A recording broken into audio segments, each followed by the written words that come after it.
Gas mandatory চেকিংয়ের মূল উদ্দেশ্য কি আজকে এই ভিডিওয়ে আমরা তুলে ধরব।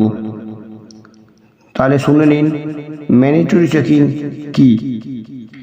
গ্যাস ব্যবহারকারীর বাড়িতে গ্যাস থেকে যাতে কোনোরূপ বিপদ না ঘটতে পারে, অর্থাৎ গ্যাস ব্যবহারকারীকে গ্যাস সংযোগের সম্পূর্ণ নিরাপত্তা ও সুরক্ষা সম্বন্ধে অবগত করাই ম্যান্ডেটরি চেকিংয়ের মূল উদ্দেশ্য। এবার বলবো ম্যান্ডেটরি চেকিং কাকে বলে।